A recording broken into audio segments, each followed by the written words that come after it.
મિત્રો ભૂટાન એક એશિયાનો નાનકડો દેશ છે, જેની સીમા ભારત અને ચીનને મળે છે. ભૂટાન હિમાલયથી ઘેરાયેલો દેશ છે, જે એને બાકીની દુનિયાથી અલગ બનાવે છે. ભૂટાનના વધુ પડતા લોકો બુદ્ધ ધર્મને માને છે. ઘણા સમય પહેલા ભૂટાન બાકી દેશોથી ખૂબ અલગ હતો અને ત્યાં ઘણી બધી ટેકનોલોજી પણ ન હતી, જેના લીધે તેને તેના બૌદ્ધ ધર્મ અને પ્રકૃતિને સમજવા માટે સમય મળ્યો. પરંતુ હવે એવું નથી. ભૂટાન પ્રવાસ માટેની સારી જગ્યા બની ગઈ છે. પરંતુ મિત્રો, હજી આ પહાડી દેશ વિશે ખૂબ ઓછા લોકો જાણે છે. એટલા માટે આજના વિડીયોમાં હું ભૂટાનથી જોડાયેલા અમુક વાતો તમારી સામે રજૂ કરીશ, જેને જાણી તમે પણ હેરાન થઈ જશો. તો આવો મિત્રો, ભૂટાનની અનસુલઝી વાતો જણાવું એ પહેલા વિડીયોને લાઈક કરી દો. મિત્રો, ભૂટાનનો વધારે પડતો પ્રદેશ પહાડી જગ્યામાં સ્થિર છે. હા, ભૂટાન એક પર્વતીય ક્ષેત્ર છે, જેના ઉત્તરમાં ઊંચા પર્વત છે, જેમાં સૌથી ઊંચો ઉલાકોગરી છે, જેની ઉપર આજ સુધી કોઈ પણ નથી ચડી શક્યું. ભૂટાનના 60 થી 70% પ્રદેશ જંગલથી ઘેરાયેલા છે. અને તમને કહી દઉં કે અહીંના વધુ પડતા લોકો ખેતીનું જ કામ કરે છે. અહીંના લોકો હંમેશા જંગલ વધારવાનો પ્રયત્ન કરે છે. એ લોકોનું એવું માનવું છે કે ધરતી પર ઓછામાં ઓછું 60% જંગલ હોવું જોઈએ.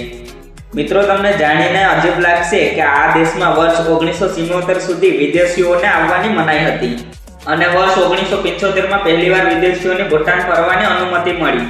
અને એ પણ આમંત્રણ આપ્યા બાદ અહીંની સરકારો વસ્તીને સીમિત રાખે છે અને દક્ષિણ એશિયા તરફથી આવેલા પ્રવાસીઓને દરરોજના લગભગ $250 દેવા પડે છે. મિત્રો, ભૂટાનમાં 2001 થી પહેલા ટીવી અને ઇન્ટરનેટ ઉપર પ્રતિબંધ હતું. અહીં ફક્ત એક જ લોકતાંત્રિક વ્યવસ્થા છે. અહીં પહેલી ચૂંટણી 2008માં થઈ હતી. ભૂટાનને સાથ આપવામાં મુખ્ય દેશ ભારત જ છે, કારણ કે તિબ્બતથી લાગનારી સીમાને ભૂટાનને બંધ રાખ્યો છે. અને ભૂટાન એકમાત્ર એવો દેશ છે જેણે 2004માં તમાકુ ઉપર પૂરી રીતે પાબંદી લગાવી દીધી. જોકે દારૂ અને ડ્રગ્સ ત્યાં હજી પરેશાનીનો વિષય છે. અને હા, પ્લાસ્ટિકની થેલીઓ તો વર્ષ 1999માંથી જ બંધ કરી દીધી હતી. અહીં તમાકુ ગેરકાનૂની છે. મિત્રો, ભૂટાનની રાજધાની થિમ્પુના રોડ ઉપર એક પણ ટ્રાફિક લાઇટ નહીં મળે, કારણ કે અહીં ટ્રાફિક લાઇટની જગ્યાએ ટ્રાફિક ઓફિસર હોય છે. જોકે એક સમયમાં ટ્રાફિક લાઇટ અહીં લગાડવામાં આવી હતી, પરંતુ લોકોના વિરોધ કર્યા બાદ તેને ત્યાંથી હટાવી દીધી. ભૂટાનના 70% યુવકો બેરોજગાર છે અને TPPના પ્રમાણે ભૂટાન ગરીબ દેશોના ક્રમમાં આવે છે.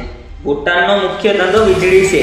તે ભારતને વીજળી આપે છે. વીજળીની સાથે લાકડા, સિમેન્ટ અને ખેતીઓની વસ્તુ પણ વેચે છે ભૂટાનવાળાઓ.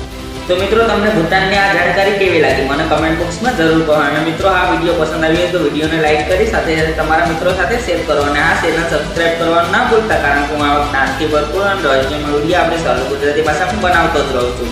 તમારો બહુમૂલ્ય સમય આપવા બદલ ખૂબ ખૂબ આભાર.